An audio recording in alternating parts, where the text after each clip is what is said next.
વિષ્ણુ। આજની કથા વર વગરની વહુની કથા। એક ગામમાં બ્રાહ્મણ અને બ્રાહ્મણી રહેતા હતા। તેઓ પૈસે ટકે સુખી હતા। પૌઢ ઉંમરે પહોંચ્યા હતા। બધી વાતનું તેઓને સુખ હતું, પણ એક વાતથી તેઓ દુઃખી રહેતા હતા। તે દુઃખ હતું નિસંતાનપણું।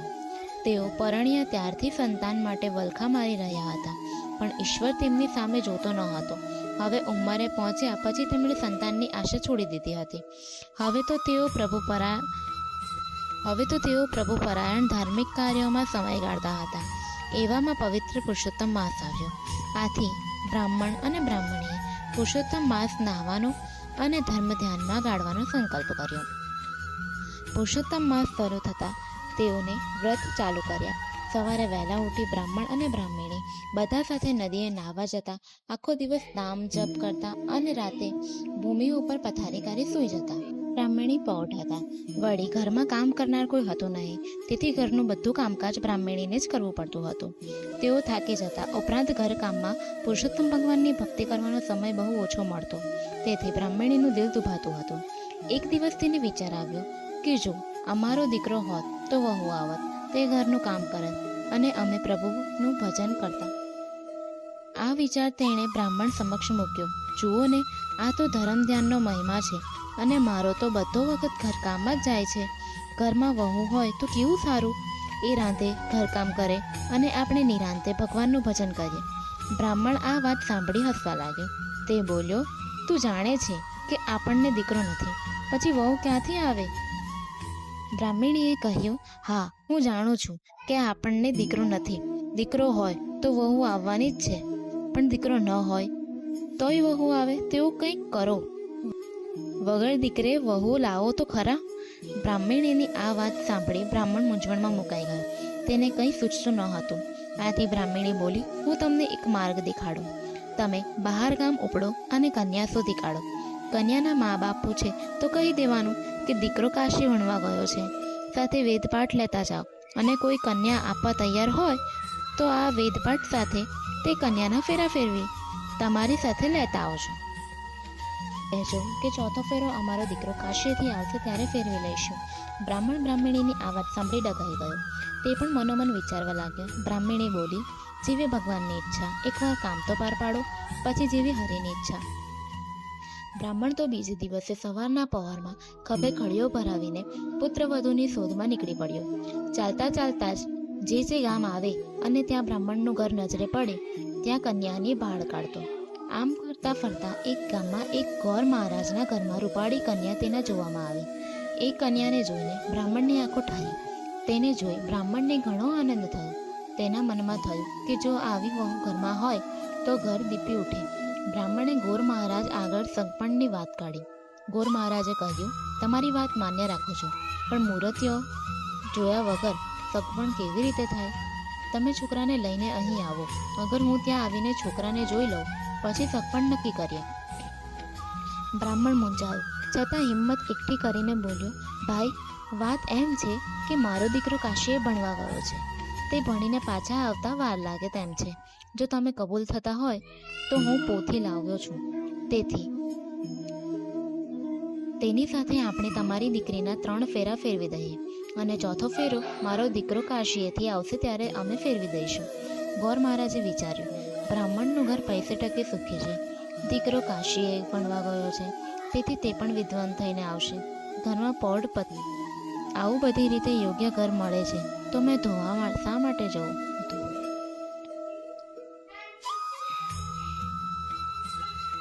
આમ વિચારીને તે ઘરમાં જઈને પત્નીને બધી વાત કરી।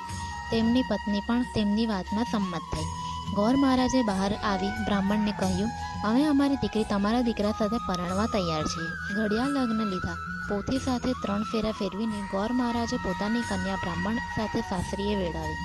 બ્રાહ્મણ તો પુત્રવધુને લઈને ઘેર આવ્યો। બ્રાહ્મણને રૂપાળી કન્યા જોઈને આનંદ પાર ન રહ્યો। ઘરના બારણામાં એ કહેવત મુજબ વહુએ ઘરમાં પગ મૂકતા વેત જ બધું કામકાજ ઉપાડી લીધું। બ્રાહ્મણીને તો નિરાંત થઈ। એ તો સુખે પ્રભુ ભજન કરવા લાગી। વહુને ઘરની ચાવીઓ સોંપી। એક દિવસની વાત, બ્રાહ્મણ બ્રાહ્મણી નદીએ સ્નાન કરવા ગયા હતા। વહુ ઘરમાં રસોઈ કરતી હતી, ત્યાં પડોસણ દેવતા લેવા આવી। ઘરમાં રૂપાળી વહુ જોઈને એના આશ્ચર્યનો પાર ન રહ્યો। એ પૂછવા લાગી, તમે કોણ છો? આ ઘરમાં મેં તમને પહેલી વાર જોયા. તમે બ્રાહ્મણીના કોઈ સગા થતા લાગો છો. આ તો તમને પહેલી વખત અહીં જોયા તેથી પૂછું છું. વહુ બોલી, તમને ખબર નહીં હોય, હું આ ઘરની વહુ છું. મારા સસરા પોથી સાથે 3 ફેરા ફેરવીને અહીં લાવ્યા છે. મારા પતિ કાશીએથી આવશે એટલે 4થો ફેરો ફરી લઈશ. આ વાત સાંભળી પડોસણ ખડખડાટ હસવા લાગી. તે બોલી, બહેન, આ બ્રાહ્મણીને કોઈ સંતાન જ નથી. તેઓ તો વાંધ્યા છે. પડોસણની આ વાત સાંભળી વહુનું કાળજું ચીરાઈ ગયું અને તે રડવા લાગી. થોડી વારે બ્રાહ્મણી નદીએથી નાહીને પાછા આવ્યા. વહુને રડતી જોઈ બ્રાહ્મણી પૂછવા લાગી, દીકરી, તું શા માટે રડે છે? જવાબમાં વહુએ પડોસણને કહેલી વાત કરી. વહુની વાત સાંભળી બ્રાહ્મણી ચોંકી ગઈ. છતાં બ્રાહ્મણીને હિંમત રાખીને વહુને માથે હાથ મૂકી આશ્વાસન આપતા કહ્યું, વહુ, અમે પૈસાવાળા છીએ એટલે અદેખા લોકો અમારે માટે ગમે તેમ બોલે છે. એવું અમારું સુખી સાંખી શકતા નથી. તેથી અમારી નિંદા કરે છે. તું જ વિચાર કરને, કોઈ દીકરા વગર વહુ લાવે ખરા? મારા 7 ઓરડા અને 3 માળવાળી હવેલીને ભોગવનાર મારો જુવાન જોત દીકરો છે. વળી તે એટલો બધો રૂપાળો અને તેજસ્વી છે કે તેને જોતાં જ આંખો અંજાઈ જાય. તેને જોઈને તું કહી શકે છે, જેણે 5 આંગળીએ ભગવાનને પૂજ્યા હોય તેને આવો વર મળે. મારો દીકરો તો કાશીએ ભણવા ગયો, માટે એ ભણી ગણીને પાછો આવે ત્યાં સુધી તને એકલું ન લાગે એટલા માટે લે આ 7 ઓરડાની ચાવીઓ. દરેક ઓરડામાં ખાવા પીવાની અને શણગારની વસ્તુઓ પડી છે. ખાઓ પીઓ અને પહેરો ઓરડો. પણ એક વાતની યાદ રાખજે કે 7મો ઓરડો ઉઘાડશું નહીં. વહુએ હવેલીના 3 માળ જોયા હતા, પણ તેમાં 7મો ઓરડો બંધ હતો. તેના દરવાજાને મોટા તાળા મારેલા હતા. આથી તે વિચાર કરતી કે આ 7 ઓરડામાં એવું તો શું હશે કે બંધ જ રાખવામાં આવે છે, ક્યારેય ઉઘાડવામાં આવતા નથી. વહુ પાસે 7 ઓરડાની ચાવીઓ આવે એટલે તેના મનમાં ધરપત રહી નહીં. એક દિવસ બ્રાહ્મણી દેવ દર્શનને ગયા ત્યારે વહુએ પહેલો ઓરડો ઉઘાડ્યો તો એમાં મીઠાઈ પકવાન જોયા. બીજા ઓરડામાં હીરાના ચીર જોયા. ત્રીજા 16 શણગારના સાધનો જોયા. આમ દરેક ઓરડામાં સમૃદ્ધિની છોડ ઉડતી જોઈ. પછી વહુને 7મા ઓરડામાં જોવાની એટલી જ જિજ્ઞાસા થઈ કે તેણે સાસુની આજ્ઞાનો ભંગ કરીને 7મો ઓરડો ઉઘાડ્યો. ઓરડામાં પગ મૂકતા જ એ થીજી ગઈ. ઓરડાની વચ્ચે એક દિવ્ય તેજવાળો યુવાન દીવાના અજવાળે પહોંચી વાંચી રહ્યો હતો. આખા ઓરડામાં સુવાસ પ્રસરેલી હતી. વહુ તો આ જોઈને સ્તબ્ધ થઈ યુવાનને જોવા લાગી. તે ઉંબરામાં જ ઊભી રહી. તેની ઓરડામાં જવાની હિંમત ન ચાલી. બારણું ઉગાડવાનો અવાજ સાંભળી યુવાને બારણા તરફ દ્રષ્ટિ કરી અને બોલ્યો, તમે બારણું કેમ ઉગાડ્યું? બારણું બંધ કરી દો. મારા માતા પિતાનું પુરુષોત્તમ માસનું વ્રત તૂટશે. વેદનો પાઠ અધૂરો રહેશે. તમે પોથી સાથે 3 ફેરા ફર્યા એ હું જાણું છું. વ્રત પૂર્ણ થયા પછી 4થો ફેરો હું ફરીશ. વહુની આંખમાં હર્ષના આંસુ આવી ગયા. તેણે તરત બારણું બંધ કર્યું. ત્યારે તેના સાસુ સસરા મંદિરે દર્શન કરીને પાછા ઘેર આવ્યા ત્યારે તે ઠાવકી થઈને અનાજ સાફ કરી રહી હતી. તેણે સાસુ સસરાને જમવા બેસાડી દીધા અને પોતે પણ જમી લીધું, પરંતુ પોતે આજ્ઞાનો ભંગ કરીને 7મો ઓરડો ઉઘાડ્યો હતો તે વાત કોઈને ન કરી.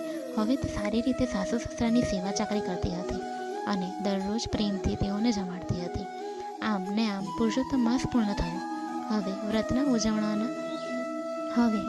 ઉજવણા થવા માંડ્યા. બ્રાહ્મણીએ પણ સારી રીતે વ્રતનું ઉજવણું કર્યું. વહુને થયું કે હવે મારા પતિ માટે સાસુ સસરાને પૂછું. તેણે સાસુ સસરા પાસે જઈને પૂછ્યું, પુરુષોત્તમ માસ પૂર્ણ થયો, તેનું ઉજવણ પણ થઈ ગયું. તમારા દીકરાને બોલાવો એટલે હું તેની સાથે 4થો ફેરો ફરી શકું. વહુની વાત સાંભળી સાસુ સસરા પરસેવે રેપઝેપ થઈ ગયા. દીકરો તો હતો નહીં, લાવવો ક્યાંથી? તેમની લાજ પુરુષોત્તમ ભગવાન સિવાય કોઈ રાખે તેમ ન હતું. તેમણે વહુને કહ્યું, વહુ, તમે ફિકર ન કરો, થોડા જ દિવસમાં મારા દીકરા સાથે 4થો ફેરા ફરાવીશ. હવે બહાનું કઢાય તેમ ન હતું. આબરૂ જવાની ઘડી આવી પહોંચી હતી. તેઓ પુરુષોત્તમ ભગવાનને યાદ કરી સહાય કરવા મનમાં ગણગણી રહ્યા હતા. સાસુ સસરાને મૂંઝાતા જોઈ વહુ બોલી, તમે આમ મૂંઝાવો છો શા માટે? તમારા દીકરાને બોલાવું છું. બ્રાહ્મણી ચકિત થઈને એકબીજા સામે તાકી રહ્યા. તેમને લઈને વહુ 7મા ઓરડા આગળ આવી અને બારણું ઉઘાડ્યું તો આ ઓરડામાંથી તેજસ્વી પુરુષોત્તમ ભગવાન બહાર આવ્યા. યુવાનનું તેજસ્વી રૂપ જોઈને આ બ્રાહ્મણી સમજી ગયા કે આ યુવાન તે જ પુરુષોત્તમ ભગવાન છે જેમના વ્રતના પ્રભાવે પ્રસન્ન થઈ આ લીલા તેમણે કરી છે. તેઓ સ્વયં તેમના પુત્ર તરીકે પ્રગટ થયા છે. ભક્તની લાજ રાખવા તેઓ સ્વયં પધાર્યા છે. બ્રાહ્મણી તેમના પગમાં પડ્યા અને ગળે લગાવ્યા. વહુ પણ યુવાનને પગે પડી. તે જ દિવસે બ્રાહ્મણના ઘરે ચોરી રચાઈ. ચોરીમાં ગૌર મહારાજે હસ્તમેળાપ કરાવી ચોથો ફેરો ફેરવ્યો. આમ લગ્ન વિધિ પૂર્ણ થયા. વહુ હર્ષગીલી બની ગઈ. બ્રાહ્મણ અને બ્રાહ્મણી પણ હર્ષ પામ્યા. તેમને તો પુરુષોત્તમ માસના વ્રતના પ્રતાપે તેમની લાજ રહી અને વગર દીકરીએ વહુ આવી. હે પુરુષોત્તમ ભગવાન, જેવા તમે બ્રાહ્મણ બ્રાહ્મણીને ફળ્યા, તેમ પુરુષોત્તમ માસનું વ્રત કરનાર, નાનાર તેમજ કથા વાંચનાર અને સાંભળનારને સૌને ફળજો. બોલો શ્રી પુરુષોત્તમ ભગવાનની જય.